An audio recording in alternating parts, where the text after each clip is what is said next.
Oh, I will sing of the goodness of God. Oh, I will sing of the goodness of God. Oh, I will sing of the goodness of God.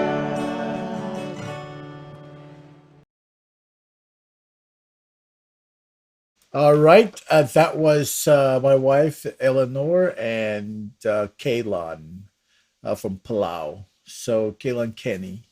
So that was them singing the goodness of God. Thank you. So tonight, normally it's me and Pastor Lawrence, but Pastor Lawrence is traveling right now.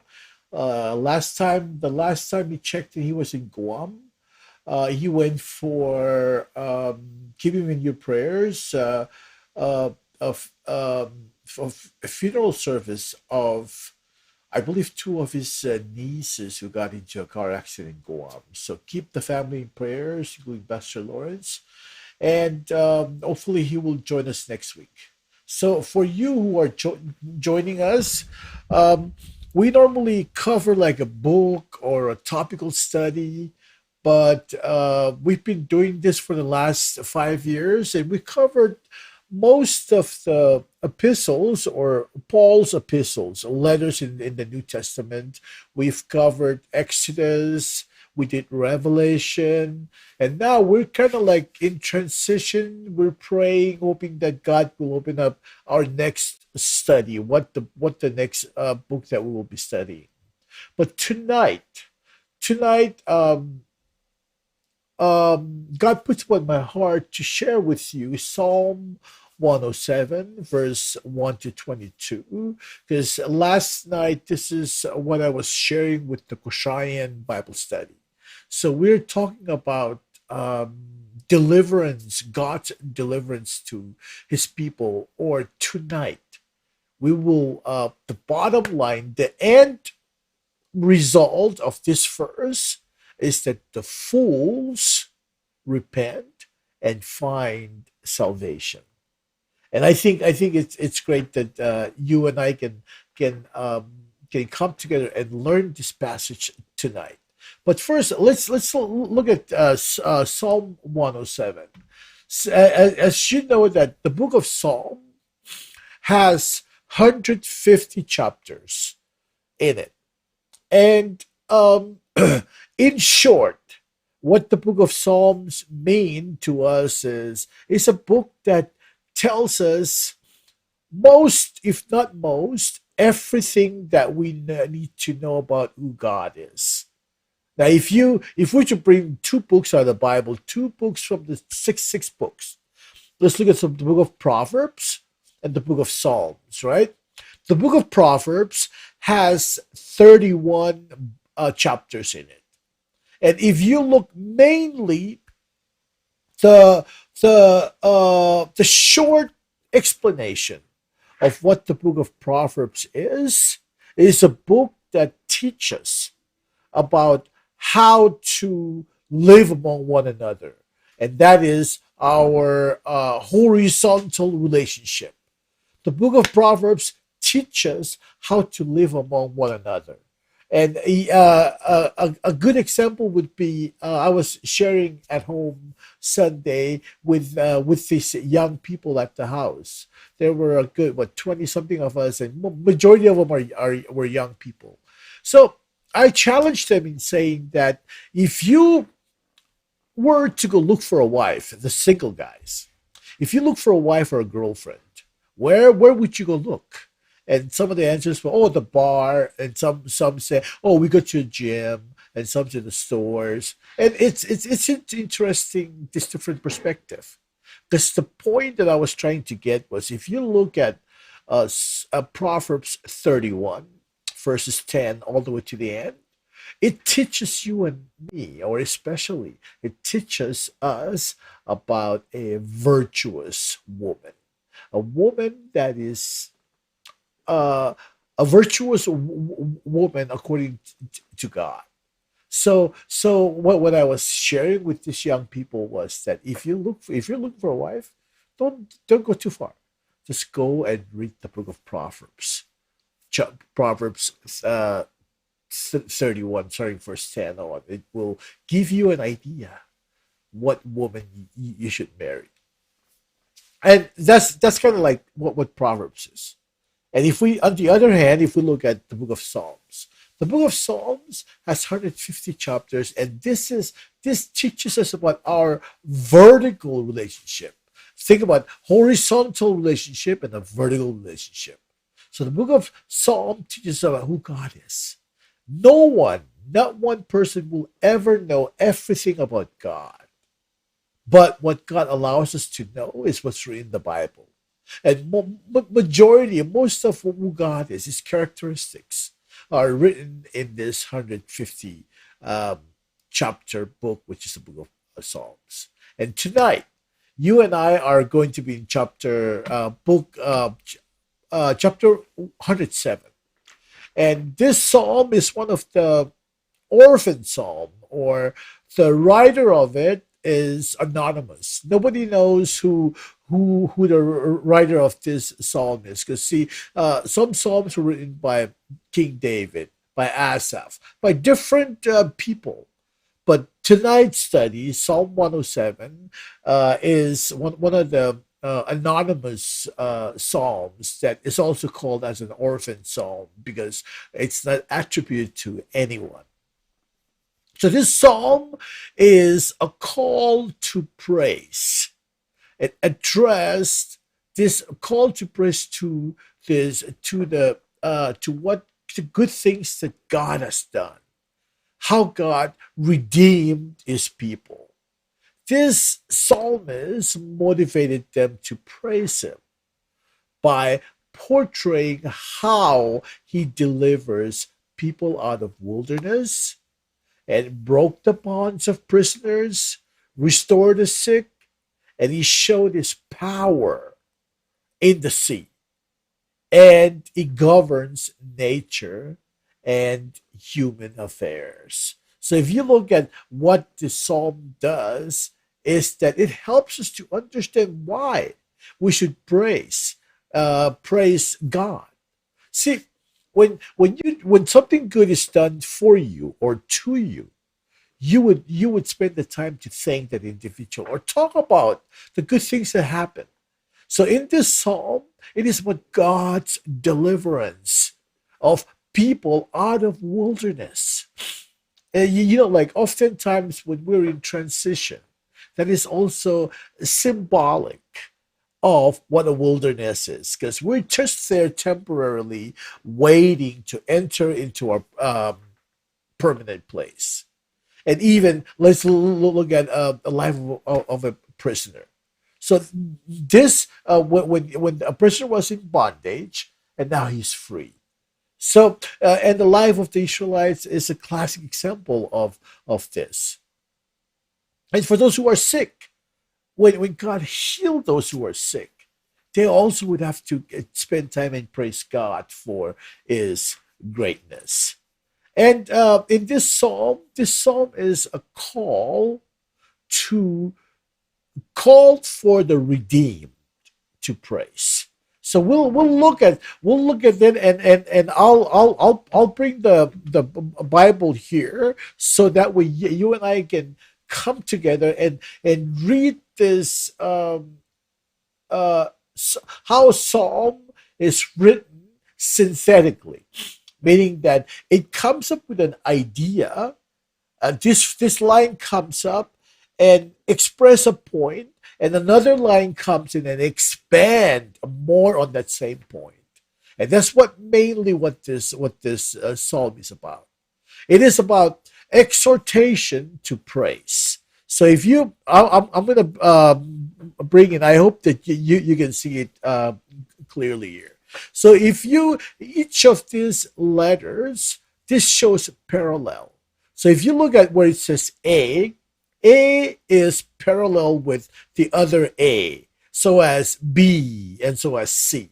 So as you read this, you will see that this line here, A, give thanks to the Lord, is synthetically paralleled to let the redeem of the Lord say so. So this is a complete thought. One thought comes in, and the second line comes in and expand more on the previous thought. So let me first establish just kind of like give you a big picture. Like the reason for praise is because the okay, the reason for praise, for people to praise God, is because number one, God delivered this group of people, or this people, into the desert where there is darkness. There is darkness in the desert, and this group of people who are called the fools, they have to be in a dark place or in the bottom of the wherever. I mean, they have to get to at a place where they cannot do anything anymore. That's when uh, uh, uh, repentance and salvation finally come in play, and that's what this storyline is. Praises occur because these people were saved, and that's the end result. And what happened in between is that the people who are saved at the end, which are the fools, they were taken into the wilderness, into the desert, in a dark place.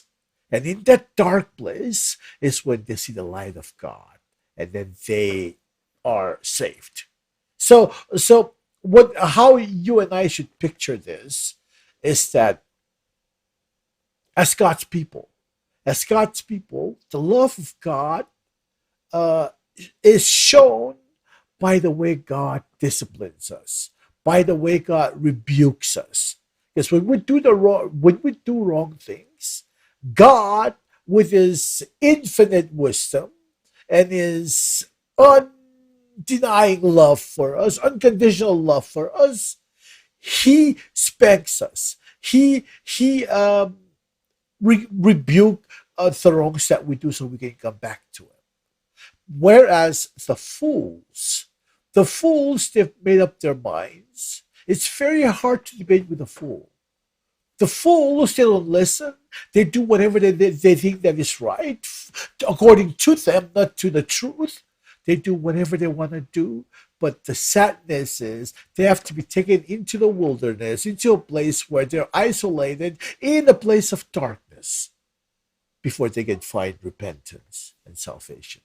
And that's what this passage is. And I'm gonna bring it here, and you and I will fly through this. Hopefully, it would mean something to you, because I promise you that I'm not gonna take up too much of your time, but I want to give you this the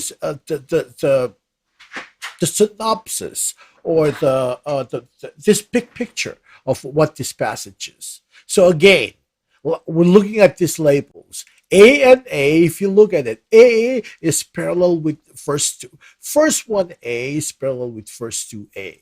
So if you try to read it, you would say, oh, give thanks to the Lord. And we skip B to verse 2, and then we read again, let the redeemed of the Lord say so. So let the redeemed of the Lord are the ones who is to praise the Lord. And look at B. For He is good. That's one thought. And an expansion of that thought is, for His steadfast love endures forever. So this is the format that we're reading this psalm, so it would make sense to you and me. So this is what I'm saying. Uh, for He is good is one thought. And to expand that, the other P, the parallel here, is, for His steadfast love endures forever. This is the reason why we must praise God. And they continue on, let the redeemed of the Lord say so, those who He redeemed from the trouble and gather from the land, from the sea, from the east and from the west, and from the north to the south. So what this is saying is, from all direction, God saved people, and these people from four corners of the world. These are the people, these are a very good reason why people in all four corners of the world should come and praise God and redeem Him. So this is kind of like the introduction of this verse. So now the next few verses that I'm going to show you, God delivers those in the desert. So we go and we start reading verses 4, verses 5, verses 6, and verse 7. So it says in verse 4, again, the first four lines are parallel lines. It says, some wandered in the desert ways, finding no way to an inhabited town, hungry and thirsty. So this is like one thought expanding another thought over another thought. So this is the complete thought, is verse 4. And then verse 5, their soul fainted within them. So continue on to verse 6. Verse 6 says, then they cried to the Lord in their trouble, and they delivered from their distress. And he led them into by the straight way until they reached an inhabited town. Let them thank the Lord for this steadfast love, for he is wonderful works to humankind, for he satisfies thirst and the hungry that he fills with good things. So this section here, remember what I said, the end result here is that the fools repent and find salvation. Now the process here is that they're taken out into the desert, into the wilderness, where they face hunger, where they face hard times, where they're struggling, and they're now starting to realize that, oh, my wickedness, my stiff-necked attitude, my disobedience might not help me. So they start to realize once they face these troubles. And then this is when we go into the darkness. God delivers those in darkness. So this group of people, now we're talking about verse 10 here. It says, some sat in darkness, including prisoners in misery and irons. So they're in the wilderness. Now they're starting to, this attack because of the condition that they live in, which they are in darkness. In verse 11, they are rebelled against the word of God and spurned and counsel of the Most High. This is the same thing, these rebellious ways of the fools. So the fools, they are rebellious. But God's people, we do make mistakes. And oftentimes we think that we're right. We think that we know it all. And this is when we start falling from God's children to become fools. Because we can too become fools. So and then you look at verse 12. Verse 12, we got to, it says, their hearts were bowed with hard labor. They fell down and no one to help. See what they have to go through. This is what the fools have to go through. Do you have to go through it? If you learn to have an open mind, and if you're open to receiving the goodness of God, then you might not have to go through this. This is what the fools are having to go through because of their lack of open-mindedness, or because they don't listen. They wanted to do their own things. And finally, they cried to the Lord when in their trouble, and he saved them from their distress. He brought them out of darkness and gloom and broke their bonds asunder. Let them thank the Lord for his steadfast love, for his wonderful works to humankind, for the shatters of the door of bronze cut into the bars of iron. And this is it. Verse 17. Some were sick, brought through their sinful ways, but because of their iniquities, endured affliction, they loathed any kind of food and draw near to the gates of death. Then they cried to the Lord in their trouble. He saved them from their distress, sent them out and healed them, delivered them from destruction, and let them thank God. Oh, the Lord God, his steadfast love for his wonderful works to humankind. Let them offer thanksgiving sacrifices and tell of the deeds, of his deeds, and the songs of joy. So I just read to you verses 1 to 22, and I'm praying and hope that I build up that storyline that you can see the beginning and the end. Who is the group that we're talking about? These are the fools. That is what happens when you don't listen, when you don't want to listen. You would have to go through this ringer. What see, look at this is unnecessary. But if you continue to live the way you want to live, this is what you have to go through because the will of God is that everyone will be saved. So this psalm here is written for us to know that yes, the fools can also be saved, but there must be repentance first before salvation can take place. It is like it is a prerequisite that you repent before you can receive salvation. Salvation doesn't just come. You need to learn to repent after going through all of this that we learned from the previous verses, what they're having to go through. But the steadfast love of God is always there. So this is the beauty of this passage. This is God's love for you and me. Regardless of how bad we are, God still loves you and me. And the love of God that you yourself experience, it is for you to share it with others. It's not for you to condemn others, but it is for you and I to share the love of God. Because remember that this type of fools that we just read about, God loves them too. But unfortunately, they have to go through this hard ways for not obeying, for not listening. Do we have to go through it? We don't have to. Because if we repent now, then we will receive salvation. But see, you see the process? The fools didn't want to. God had to take them out into the wilderness.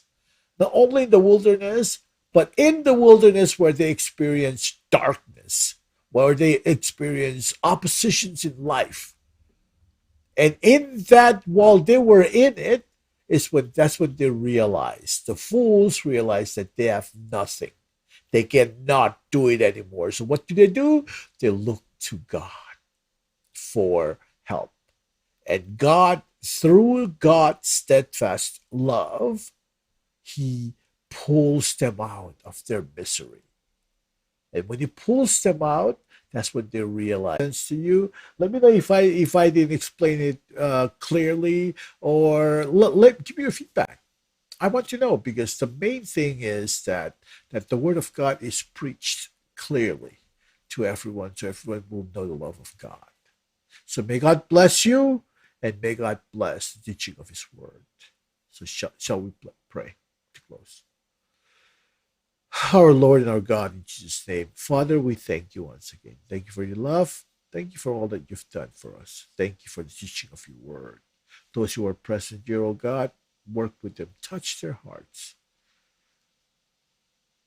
Lead them to know who you are. Father God, we pray and we thank you. We ask all this in Jesus' name. Amen and amen.